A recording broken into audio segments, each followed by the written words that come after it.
Générique. Bonjour à tous et bienvenue dans La Flemme, on est le mardi 26 septembre. Aujourd'hui nous fêtons les Damiens. Bonjour. C'est la journée mondiale de quoi aujourd'hui ? Parce qu'aujourd'hui, c'est la journée mondiale de la contraception, mes petits amis. En cette journée mondiale, je tenais à faire de la prévention. Un petit conseil pratique de la part de la Tasse TV. Sais-tu que si tu as moins de 26 ans, tu vas en pharmacie, les préservatifs sont gratuits pour toi. Bah pas 25, pas 15, je crois que c'est 1. 1 par an. Ça veut dire que tu es assuré de faire une fois l'amour par an. Et je me suis renseigné dans l'histoire avec quoi nos ancêtres se protégeaient. Parce qu'on se protège depuis les Romains, mon pote. Ça c'est intéressant. Bah merci. Les Romains se protégeaient avec des vessies d'animaux. Les Chinois se protégeaient avec du papier de soie huilé. Vu que c'était très cher à l'époque, ils pratiquaient le coït interrompu. Qu'est-ce que le coït interrompu ? Démonstration.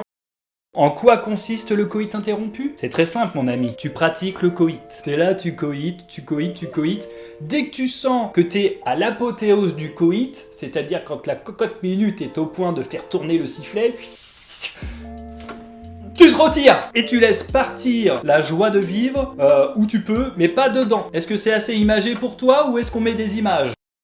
Il faudra attendre la Première Guerre mondiale pour que le préservatif explose en termes de fabrication. On le fabrique avec du caoutchouc vulcanisé. Qu'est-ce que le caoutchouc vulcanisé ? C'est du caoutchouc mélangé avec du soufre afin d'avoir de l'élasticité et la robustesse nécessaire afin que ton coït se fasse en toute sécurité, mon ami. Aujourd'hui, nous avons la technologie latex ou d'autres technologies pas en latex pour ceux qui sont allergiques au latex. Donc c'est bon à savoir. Si tu es allergique au latex, tu peux quand même te protéger. Si tu as un très grand engin de mort, tu peux trouver des outils à ta taille. Il y a toutes les couleurs, tous les goûts, fruits de la passion, tutti frutti, chewing-gum frais. J'ai aussi trouvé dans mes recherches un préservatif qui change de couleur si ta partenaire ou ton partenaire a une MST. Alors ça mon pote, il y en a, ça va clignoter dans tous les sens. Et pour finir, il serait même en cours de fabrication un préservatif avec du Viagra déjà à l'intérieur afin que ton objet soit d'une performance indétrônable. Érectilement parlant, je parle bien entendu.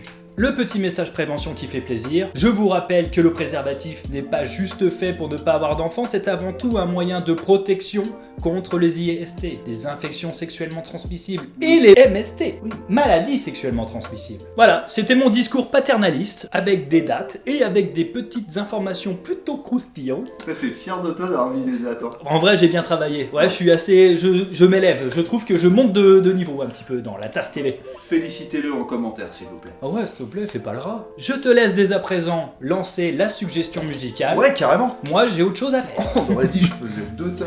Aujourd'hui, la suggestion du jour, c'est Kobe Grant, une guitariste chanteuse américaine. Pour la découvrir, je vous suggère cette vidéo, une reprise de Glory Box de Portishead. On passe au sujet du jour. C'est parti. Le 26 septembre 1983, on a tous failli mourir ou ne même pas naître. Mais grâce à Stanislas, notre héros du jour, on est passé à côté de cette catastrophe. On est en pleine guerre froide, t'as les États-Unis d'un côté avec les missiles nucléaires et l'URSS tout pareil. Ils savent qu'ils peuvent mutuellement s'atomiser. Pourquoi je fais des gestes comme ça ? Ils savent qu'ils peuvent mutuellement s'atomiser, alors ils se surveillent en permanence avec des espions et des radars antimissiles. Comment au milieu de tout ça Stanislas a pu sauver le monde ? Stan, c'est un soldat qui surveille les radars antimissiles. Et le 26 septembre 1983, à la base déjà il était en congé, il a remplacé un de ses collègues. Alors il prend son poste, tranquille, comment ça va Sergueï ? Oui, j'ai remplacé Vladimir parce qu'il a la grippe. Et à minuit 15, les radars indiquent qu'un missile vient de partir d'une base américaine. 5 minutes plus tard, la machine s'emballe, 4 autres missiles viennent de partir. Ça clignote de partout, c'est la panique dans la salle, l'ordre est donné de contre-attaquer. Stan c'est le chef et il a 15 minutes pour suivre le protocole et appuyer sur le bouton. Mais avant de lancer l'offensive, Stan y prend conscience que s'il appuie sur le bouton, il portera sur lui la responsabilité de l'avenir ou non de toute l'humanité. Alors il réfléchit et il se rend compte qu'on ne déclenche pas une guerre mondiale avec juste 5 missiles. Donc Stan il attend 5 minutes le rapport des radars au sol et il se rend compte qu'il n'y a rien du tout. C'était simplement une défaillance des radars à cause des rayons du soleil. Il prend donc la décision de ne pas lancer des missiles sur les États-Unis et sur l'Europe. Oui, parce que je te rappelle qu'on est les alliés des Américains et que entre la Russie et les États-Unis,